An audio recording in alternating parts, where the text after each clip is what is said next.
जैसे समुद्र मंथन हुआ था वैसे संविधान मंथन होगा। एक तरफ हम संविधान के रक्षक हैं, वहीं दूसरी तरफ संविधान के भक्षक बीजेपी वाले हैं। अखिलेश यादव जी ने ये बात कही है।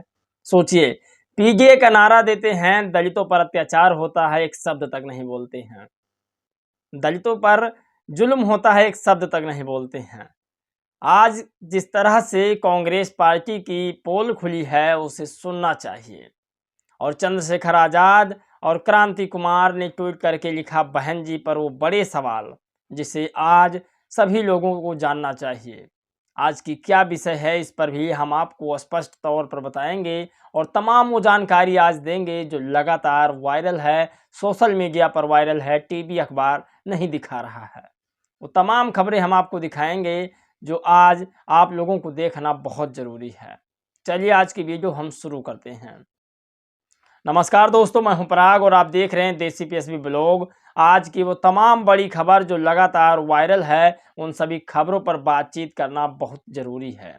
साथियों, आपको बता दें कि अखिलेश यादव जी ने कहा कि हम पीजीए बनाएंगे और पीजीए के तहत उन तमाम लोगों को इकट्ठा करेंगे जो बहुजन समाज से अलग अलग होते नजर आ रहे हैं। सोचिए, अखिलेश यादव कभी बहुजन समाज का नारा देते हैं, कभी कहते हैं हम कभी ओबीसी थे ही नहीं। सोचिए, कई बार तो इनका ऐसा ऐसा स्टेटमेंट आता है, कभी अपने आप को क्षत्रिय, कभी अपने आप को यदुवंशियों के बड़े नेता बताते हैं, तो कभी अपने आप को ये कहते हैं कि मैं ओबीसी समाज का नहीं हूँ। साथियों, आज आपको बता दें कि उत्तर प्रदेश में जिस तरह से दलित पिछड़े आदिवासियों पर अत्याचार हो रहा है, संविधान की धज्जियां उड़ाई जा रही है, कोई नेता बोलने को राजी नहीं है। सब अपने आप में लगे हुए हैं, चाहे वो चंद्रशेखर हों या फिर बहन मायावती जी हों या कोई भी दलित बहुजन समाज का नेता हो, सब अपने आप की राजनीति बनाने में जुटे हुए हैं। दलितों पर अत्याचार हो या संविधान की धज्जियां उड़ाई जाई हो, इनसे सिर्फ राजनीति से मतलब है।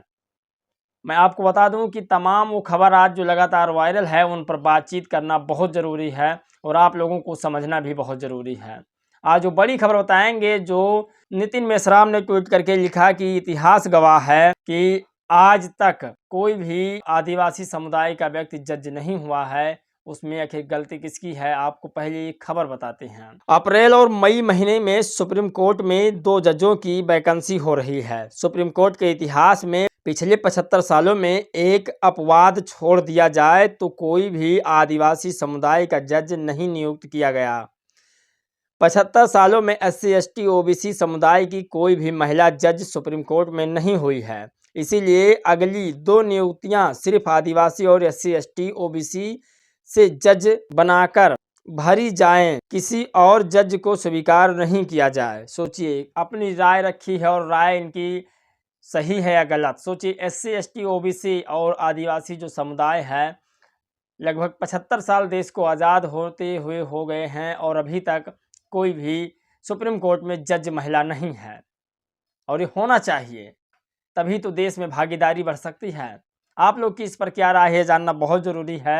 अगली जो खबर है वो बहुत ही बड़ी खबर है, लेकिन आपको बता दें उससे पहले कि अखिलेश यादव जी ने क्या कहा।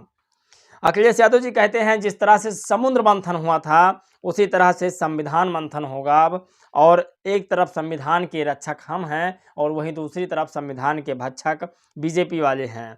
उन्होंने कहा संविधान बचेगा तो आरक्षण बचेगा, आरक्षण बचेगा तो नौकरियां बचेगी। सोचिए, वो आज नौकरी आरक्षण की बात कर रहे हैं जो कभी नौकरी आरक्षण दलित और पिछड़े मुस्लिम समुदाय के लोगों को देखना तक नहीं चाहते थे। सोचिए, आरक्षण बिल फाड़ने की बात करते थे, अम्बेडकर की मूर्तियों को हटाने की बात करते थे और जितने भी महापुरुषों के धर्म स्थल हैं उनको बदलने की बात करते थे। आज वो कह रहे हैं संविधान हम बचाएंगे।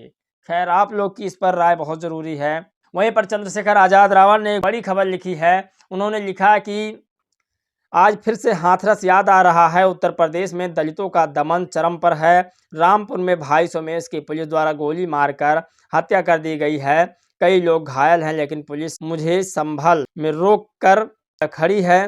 क्या अब मैं अपने पीड़ित परिवार से भी नहीं मिल सकता? सोचिए, ये बड़ी खबर इन्होंने लिखी। वो तमाम खबरें आज जो लगातार वायरल है। बहन मायावती बहुजन समाज की सबसे बड़ी नेता हैं। उत्तर प्रदेश के रामपुर में डॉक्टर अंबेडकर का बोर्ड लगाने के विवाद पर एक दलित युवक पुलिस की गोली से मारा गया है। बहन मायावती को पीड़ित परिजन के घर जाकर दुख बांटना चाहिए। बहन मायावती को एनएसजी की Z+ सुरक्षा है। लखनऊ से रामपुर की दूरी 330 किलोमीटर है। आगे आगे पुलिस की पायलट गाड़ी और पीछे बहन मायावती का सुरक्षा काफिला आराम से 5 घंटे में रामपुर तक पहुंच जाएगा। बहन मायावती को जाना चाहिए। बहुजन समाज को उनसे बड़ी उम्मीद है। आखिर दुख की घड़ी में नेता को अपने लोगों के साथ खड़ा होना चाहिए। सोचिए, इसका बहुत बड़ा असर पड़ता, लेकिन बहन जी शायद ऐसा नहीं करेंगी। लिखना पढ़ना से बेकार है।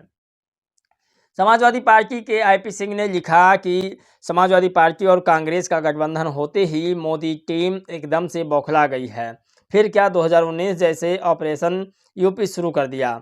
सबसे पहला काम किया, पार्टी के खिलाफ जनसभा का 8वां प्रत्याशी उतार दिया। दूसरा, हमारे पार्टी के 8 विधायकों को तोड़ दिया गया। तीसरा, हमारे राष्ट्रीय अध्यक्ष माननीय अखिलेश यादव जी को सीबीआई द्वारा नोटिस जारी कर दी गई। इंडिया गठबंधन से डर गई है भाजपा। सोचिए, इंडिया गठबंधन से डरी हुई है भाजपा, ऐसा आईपी सिंह का लिखना है, जो समाजवादी पार्टी के एक अच्छे कार्यकर्ता भी हैं। आपको बड़ी खबर बताते हैं हिमाचल प्रदेश की, जहां पर कांग्रेस और बीजेपी की महाटक्कर हुई है।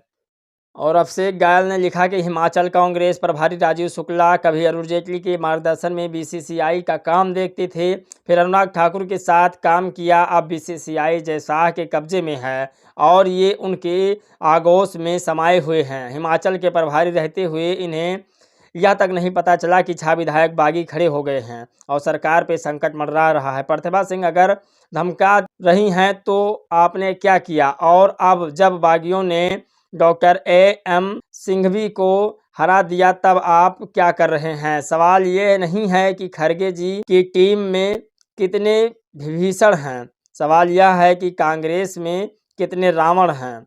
अब समय आ गया है कि राहुल गांधी को अपनी खुद की कांग्रेस बना लेनी चाहिए। सहमत पोस्ट रिपोस्ट करो। सोचिए, वो तमाम लोगों ने बड़ी बड़ी जानकारियाँ लिखी है। आप लोग की इस पर क्या राय है, ये भी जानना बहुत ज़रूरी है। इस वीडियो में दोस्तों बस इतना ही। मिलेंगे एक और खबर, एक नई राजनीतिक, एक सामाजिक मुद्दे के साथ। तब तक के लिए जय भीम, नमो बुद्धाय।